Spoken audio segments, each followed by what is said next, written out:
शुरू से गाँव में हम बाबा के पूजनी, तब काहे हमरो बिगड़ गइल सुजनी। हमर बाप हो गइले निदारादा, खोजले बकलोल मारादा। काहे एंग बोलतारू हो, हम बकलोल बानी का? बैगन ना ना, रउआ बकलोल थोड़ी बनी, रउआ तो राजा महाराजा बनी। जान मारे बनिया और पहचान मारे चोर। हमारा के तो गांव के सब लोग बकलोले कहेला, बाकी हमर एगो दोस्त बा जौन कबो बकलोल ना कहेला।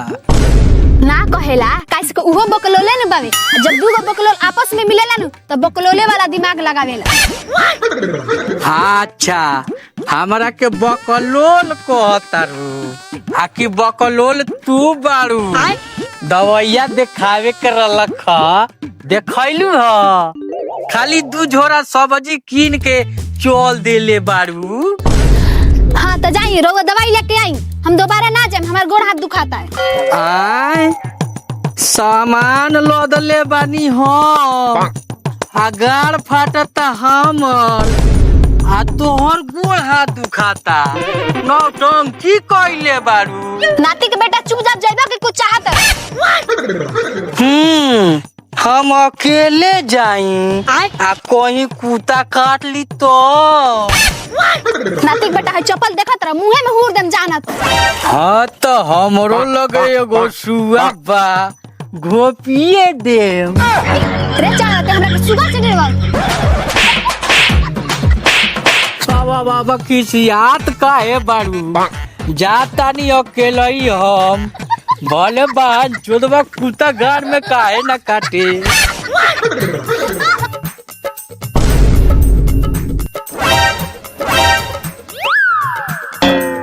ए हो चपालवा सीधा पहन ली उल्टा बा। हम जान बूझ के नु उल्टा पहनले बानी, सीधा पहनते पहनते एक कोरी खिया गइल बैगन ओई से उल्टा पहनले बानी जे 1 साल औरो चली। हाँ ठीक बा, जा दवाई लेके आवा, हम जातनी घरे। जातानी है, सुना ना, हई सब्जिया लेना जा बनई ह, तैले हम दवाइया देखा के लियावतनी। हमारा से ना जाइए उतना सामान लेके जाई और लेके आई।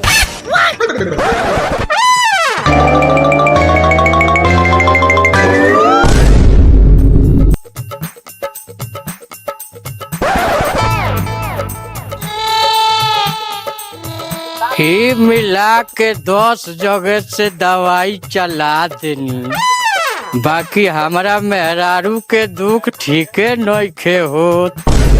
आज साले डॉक्टर के बताओ तनी।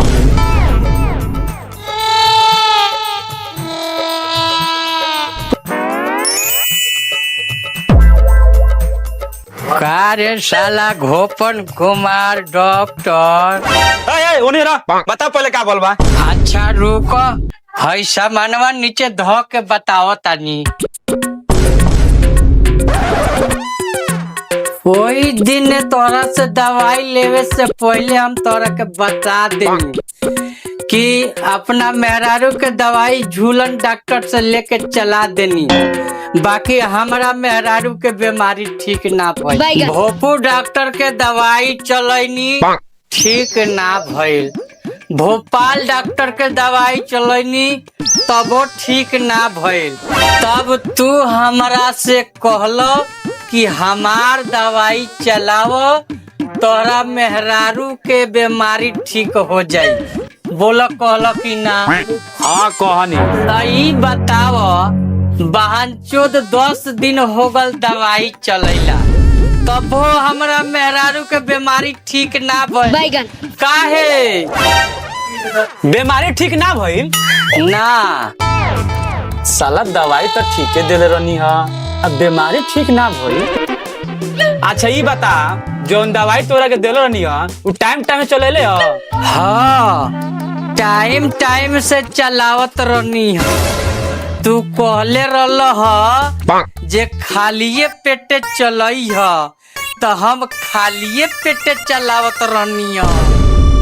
टाइम टाइम से दवाई चलावत लोग हो तो बीमारी ठीक काहे ना भइल। अच्छा टाइम दवाई देखाइबे। अच्छा रुको हम देखावत तनी। हाय धरा अपन दवाई।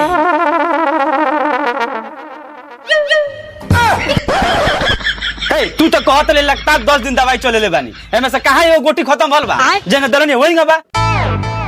कहां से बीमारी खत्म हुई जब दवाई खत्म नहीं के बोलतो। तू क्या दवाई चले लिया बोल।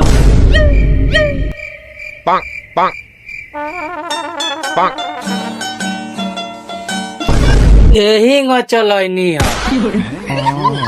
10 दिन खालिए पेटे दवाई चलैले बैगन बाकी बीमारी ठीक ना भई।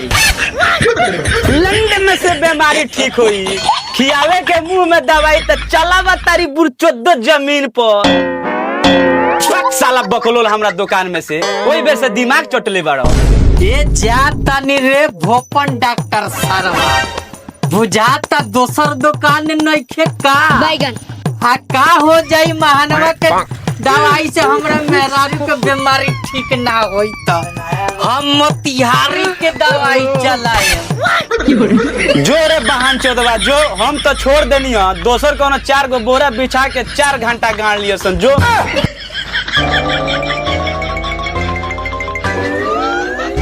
बहन चोदऊ बीमारी ठीक होला दवाई खइला से आ कि जमीन पर चलैला से।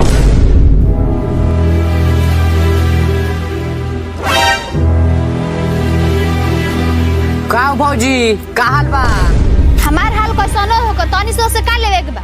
अरे भौजी राउर घर आ हमनी के घर एके जगह पड़ला आ बकलोलो हमनी के पटीदार हो। बैगन। हमरा मोरी के पानी रुआ में बह जाला कभू कभू। अरे दोनों मोरी सटले बा वही से यही से हाल चाल पूछल हमनी के फर्ज बनता। हाँ तो हमार हाल चाल ठीक बा हम जाता नहीं।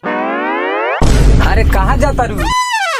का हई रसगुल्ला जैसन जवानी लेके बकलोल वाला मुंह पर टिकल बा। अरे कहाँ लूर हो बकलोलवा साला के जवानी लूटे के। चुपचाप भला आदमी खानी हमारा रास्ता छोड़ दे सुना हमरा से बूढ़ा केहू ना हो।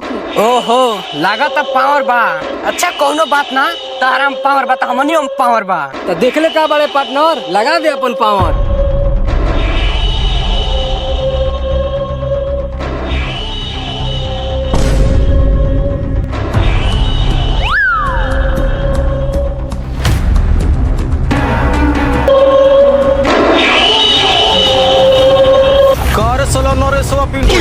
हमरा भौजी कहला छोरा तार सर रे साला ई बकलोलवा के दोस्त कहाँ से आ गए?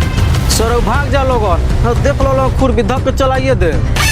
भाग रे साला भाग ओकरा पर कोनो भरोसा नहीं कबो खुरपी चला दी। आओ लोगन साले आओ लोगन हमरा भौजी के छोड़बा लोगन भले हमर दोस्त कमजोर बा बकलोल बा बाकी हम नहीं भी। का रे भोपलिया केकरा पखिसिया तारी नानू दोस्त उ नरेशवा पिंटुआ भौजी के छेरत रहलस खुरपी देखोनी भाग गइलो सर। हे भगवान काज ने कावना कलम से हमर किस्मत निकलन की हे बकलोल जैसे हमरा मरद मिलल। आ पदना के बेटा जसन बा ओसन दोस्तों खोज ले बा। पूरा गांव के लोग हमरा के ताना देता शादी के 2 साल हो गइल बाकी एगो लड़का ना भाई दोगला के कहता रात के काम कर बाकी ई दोगला घर के काम करे लागत। अरे चाड़वा तोरा एकरा के ना सिखावेला कि रात में का कइला से लड़का होला? भौजी का कइला से लड़का होकेला? अब चढ़ाऊ राती के तेरा छाती पर ना चढ़नी तो कही ना हम छाती पर ना चढ़ाए बैगन हमरा छाती में दर्द बा। ए भोपलिया ई लइका कैसे होला रे? का जाने दोस्त ई लड़का कैसे होला हमर तो अभी शादियों नहीं के भइल। आ दोस्त हम छाती पर चढ़ेला कहला कहत रहलो रे का जाने रे हिंगा एक दिन हमारा छाती पर बैठ के आ जामा खोलत रहे तो हम ना खोले देनी तो जबरदस्ती जामा खोल के अब पाइप खोले जात रहे तो हम कहली जे ना तोहर आदत बड़ी खराब बा, अगर ये करब तो हम तोरा पापा से कह देम। तब जाके छाती पर से उतरल, अब हनियो कबो कबो वही में करेले, ओकर आदत बड़ी खराब बा।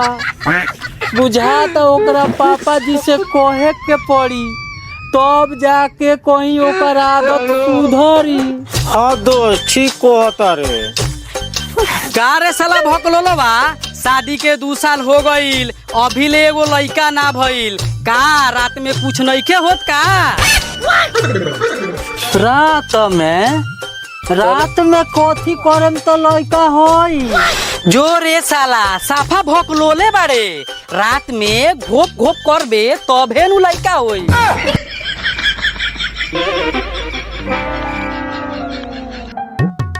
करे भोपलिया ई घोप घोप काती हो खेला रे। का जाने दोस्त, ई तो हमरो नइखे मालूम। एकरा बारे में पता करे के होई, हम घोप घोप करे बैगन तभे लइका होई। बाकी ई कैसे घोप घोप करल जाला ई केकरा से पता करल जाओ रे भोपलिया। दोस्त ओकर उपाय हमरा लगी बा। आ काथी रे भोपलिया। अच्छा दोस्त ई बताओ, तोरा मेहरारू के पाल पोस के बड़का की कइले होई? ओकर पापा जी कइले होई हन, औरी के आ ओकर शादी के कोई लोग?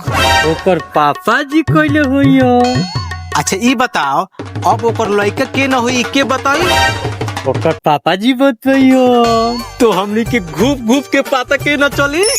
ओकरा पापा जी से।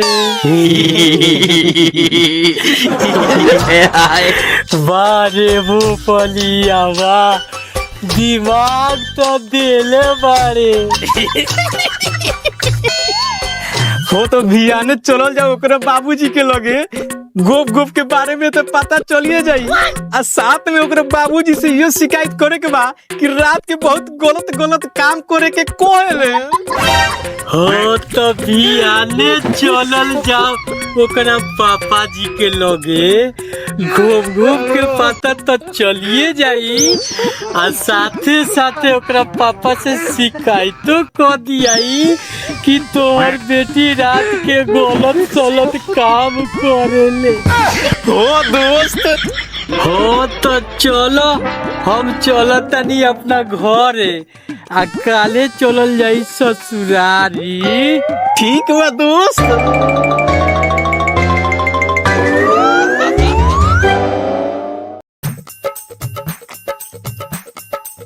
रे दुगालवा बता ना रे कहाँ ले जाता रे? है तोरा बाबू जी किया ले जाता नी? बाबूजी के लगे रे दुगालवा तोरा पहले ना बतावेला। दोस्त होनी को टेम्पू लागल भाई, जो जल्दी आ जाके रोक तले हमनी आवता नी सन। आ काहे ले जाता नी हमरे के हमरा घरे? आ चल ना, तोरा बाबूजी से एगो सवाल करे के बा, आ तोर शिकायतो करे के बा। हमार शिकायत? हो चलो ना, कोई जंग सब पता चल जाई। चली आई आई महानो तुरकलिया मोतिहारी, महानो तुरकलिया मोतिहारी। ओ भाई तुरकौलिया जाइबो ना? गड़िया हम यहाँ गाड़ मारावला लगैले बानी, तुरकौलिया जाला थोड़े। आता बोल बा भोपलिया ना जोयन का? ना ई ना जइयन, पूछनी तो को गाड़ मारावला गाड़ी लगैले बानी। अच्छा गाड़ मारावेला लगैले बड़ो, तो चल दोसर गाड़ी देखल जाओ। ओ भाई ओ भाई हेने आइबा। तोहनी दोनों गोड़ा मादर चोद बड़ा सा कार्य बहन चोद, जब हम वही बेरा से चिल्लाता नहीं तो तोहनी के ना सुनाइल। हम हई हवा हो या गाड़ मारावला किनले बानी कि पैसा कमाएला। अरे करिया का सुअर, ज्यादा फालतू मत बोल, चुपचाप महानवा लेके चल। मैडम जी रउआ जहाँ कहे हम वहाँ छोड़ देम, बाकी हमरा के करिया का सुअर मत कहल जाओ, बड़ी बुरा लागेला। अच्छा ठीक बा चलो। चलो बाबूजी बैठो आओ बैठो।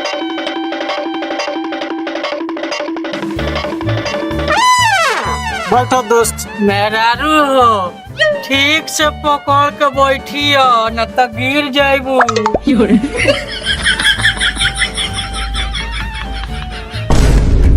मैडम जी करिया आदमी के करिया ना कहे के काहे से बहुत बुरा लागेला। अच्छा रहू करिया आदमी के करिया ना कहल जाई तो का ऐसा वरिया कहल जाई।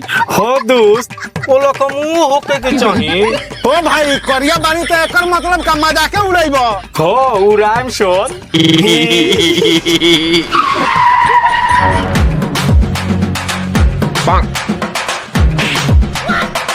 अरे बाप रे बाप ई बांचोदवा हमरा का मार देलो।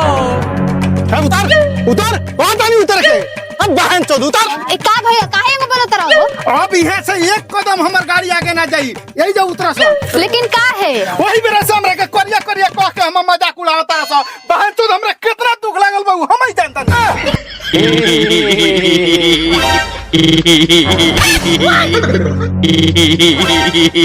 देखा तारू क्या गई दोनों बहन चोद हंसता रहा सा। अच्छा हम समझा देता नहीं तू गाड़ी चलाओ तारा के केहू करिए ना कर।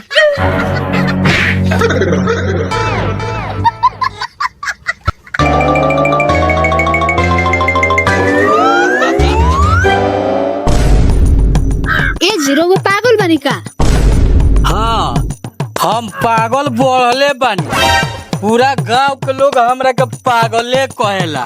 आ यो कहेला कि एकरा शादी के 2 साल हो गए बाकी अभी ले एकरा एको गो लड़का ना बोल। सब तोरा गलती से रे दुगला। एमे हमर कोनो गलती नहीं के।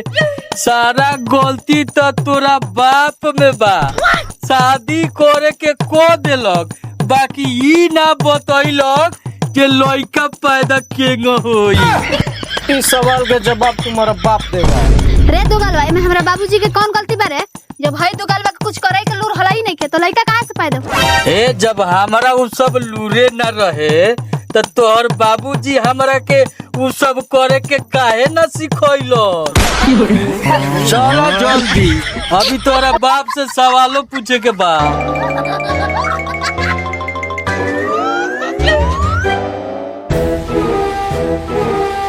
छोड़ा हमरा के आज हम सवाल के जवाब ले के रहे।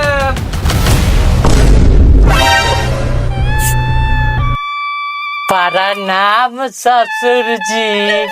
दामाद जी खुश रहा। हे साला पहले आओ हिंद प्रणाम कर बाद में झगड़ा करल जाई। प्रणाम ससुर जी। खुश रहा बाबू खुश रहा।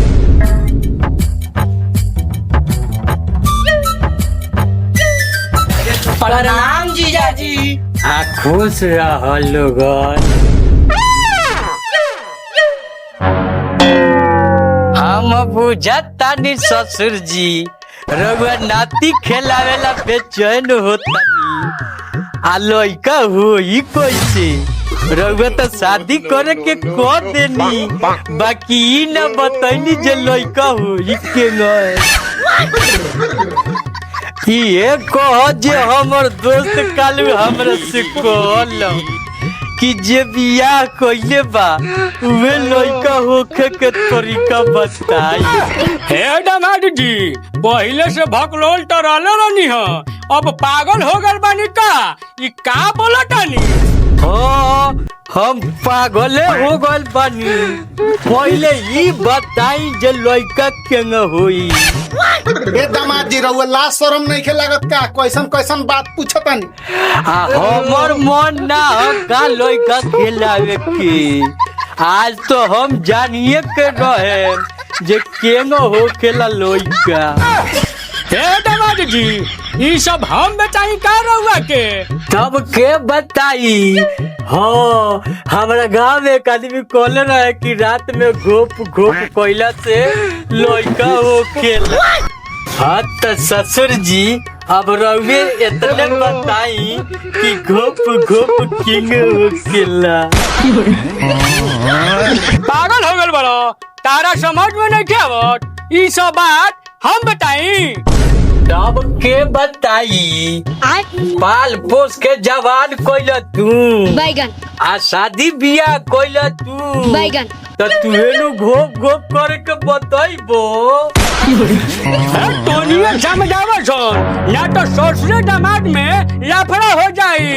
हम कथी समझाइए पदना के बेटा ले जाके हमरा बेटी के भसिया देलन बकलोल के चोदल बकलोल के हमरा बेटी के अगर दोसर जगह बियाह भ रही त कोई कोई मुनवा झुनझुनवा भ रहतन स आज ले बेटी के हमरा कुछो ना वाला हमरा बेटी के जिंदगी बर्बाद कर देलक है पदना के बेटा कोरिया बकलोलवा कौन तक करता बकलोल अरे बकलोल के चोदल हमरा बेटी के जिंदगी खराब कर देलक नतिया भतीजवा पदना के बेटा सब लोग तो अनिए बताओ ना लोगो जे लइका केंग होई होई लोग तो नइखे बताओ मामा नइखे बने के बाहर चोदौ जीजा नानू रहता तो मुंह में गोजी पेल देती केकरा से कौन बात बतिया जल समझ नहीं के हो रे साला तू का लाड़ मुंह तो कले बड़े तेहू कुछो को ना हम ना कुछ कहे काहे कि हमर दादा कहले रहलन कि दूसरा के काम में टांग ना आवे के हम चला नहीं जा आरो खोजा बकलोल दामाद अब मजा आवत नु बा जाके बताई जब लड़का के होखेला तो हम का करती ये साला के बाप के मजबूरी देख के हम अपना बेटी के शादी करा देनी। माई रे माई हम कौन गलती कइले रहनी कि हई बकलोल बोलंगा के हमरा कपारे साट देलो सो। तू चिंता मत करो हमर बाबू तोहर पापा समझावत न बड़ा तकले का हमर लाड़ बनी जाके समझाई ना। अच्छा रुको ना वो साला तो हम दूसरा भाषा में समझावत नहीं है। हो पापा मारो ये साला के इतना मारो कि मरे नु तक मुंह झाट लेकर टेढ़ हो जाए। हां पापा हमहू ये दोगला से परेशान हो गइल बानी। ए जी हमर बात सुनी ये दोगला से हमर बेटी परेशान हो गल बिया एकरा के मार के मुआ दी भले हमर बेटी के दोसर बियाह कर दिया। आ ठीक को हटारू ये साला के मार के कपार फाड़ देनी भले हमरा बेटी के दोसर शादी होई। उठ बाबी मार पादना के बेटा के मुआ दे जा मार पादना के बेटा के मुआ